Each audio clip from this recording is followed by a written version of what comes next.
Imagine a warthog the size of a moose, with jaws that could crush bone. A true hell pig marching across North America. A lot has happened for mammals since the end of the dinosaur reign. The ancestors of humans came down from the trees, and they would, of course, eventually go as far as to remove most of them, so nothing else could live there either. Horses evolved hooves from toes, cetaceans evolved flippers from different toes, and pigs became hellish. Daeodon sits in the family of so-called hell pigs, but these were not true pigs. They were certainly pig-like, and they could grow to the size of a bull moose.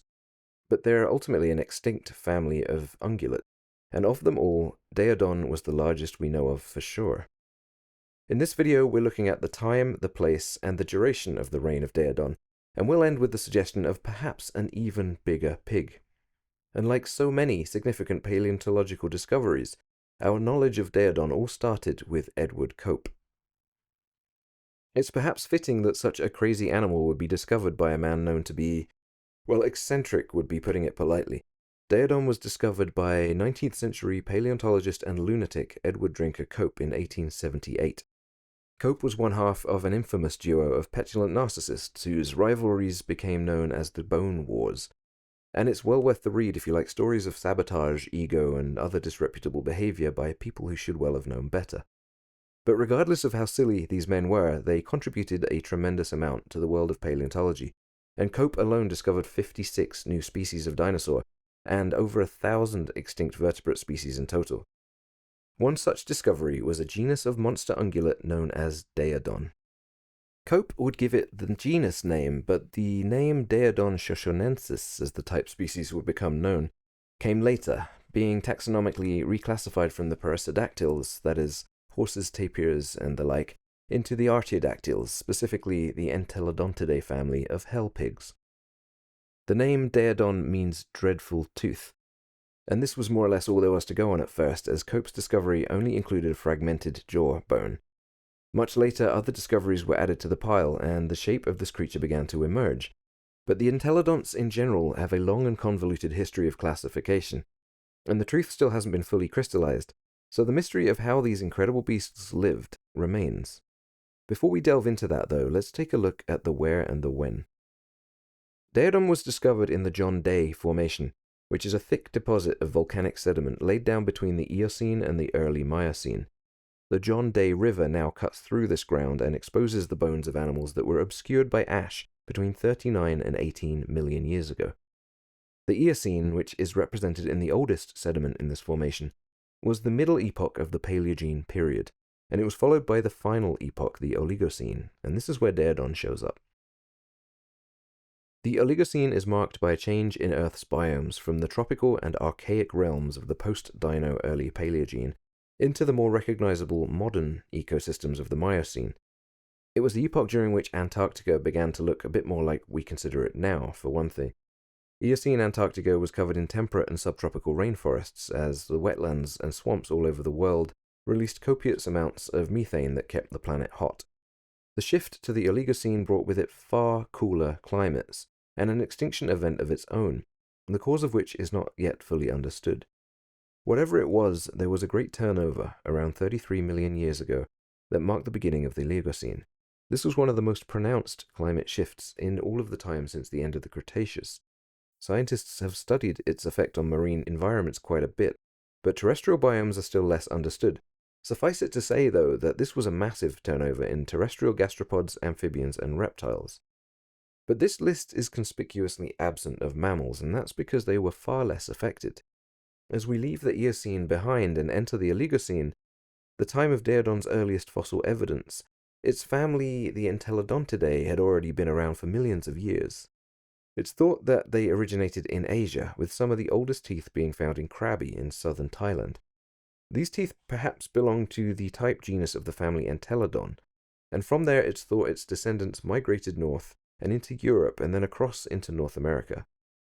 While mammals as a whole didn't suffer as much from extinction, there was a general reshuffling as the Oligocene progressed.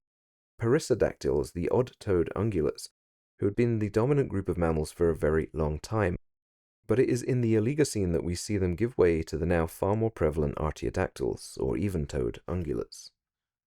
This transition between the old and new meant that around Daeodon's time, mammalian ecosystems and, incidentally, the habits they occupied were becoming familiar. And so Daeodon was a harbinger of things to come, and by all accounts it was one of the earliest examples of what pigs would eventually be. And what a pig! This animal lived in a region that was transitioning between the old dense forests and the new, more familiar prairies of North America. And compared with its more basal ancestors, Daeodon was evolving a more specialized body plan. It had fused foot bones, powerful shoulders, and it was built for running. It shared its landscapes with a lot of the animals that would not look out of place in modern-day Africa.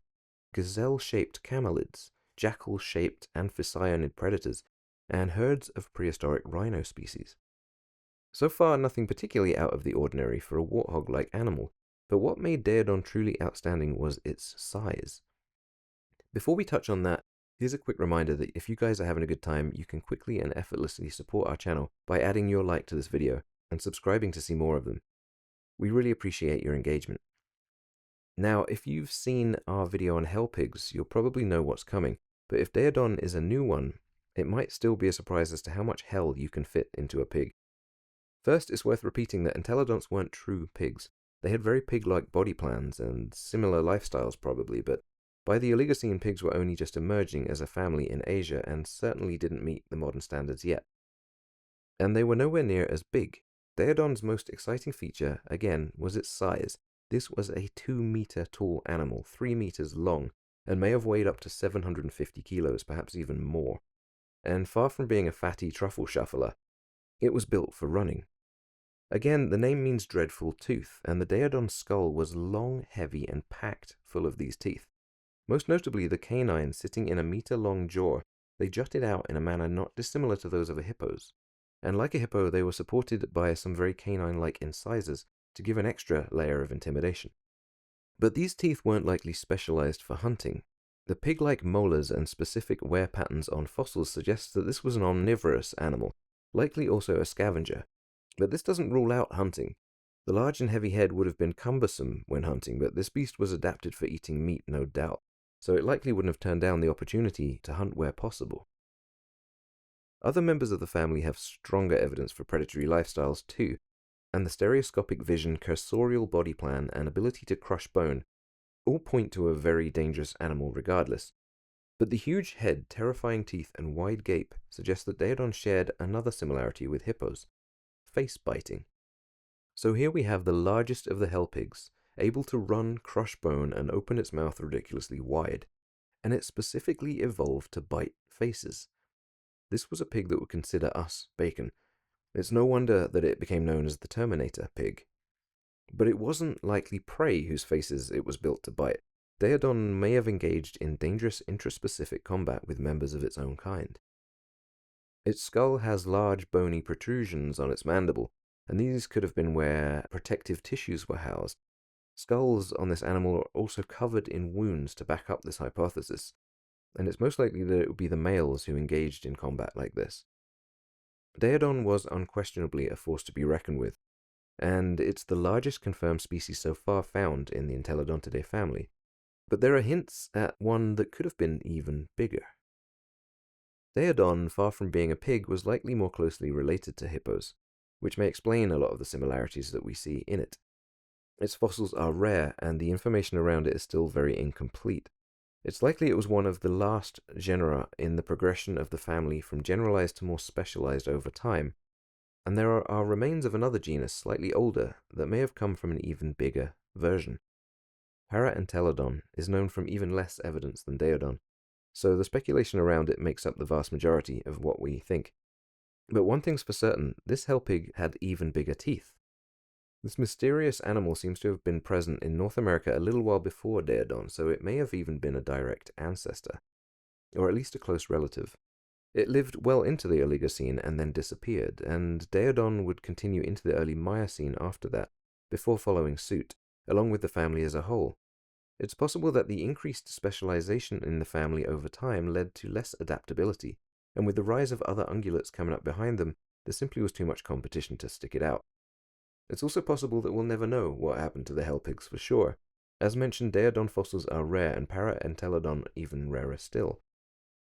What we do know is that Daeodon set the pace for both hippos and pigs, and their prehistoric charisma and power just live on in both. So if you want to learn more about the hell pigs, we have a video on that, so please check it out after this one. And as for this one, that's it for now. Thanks again for watching. See you next time.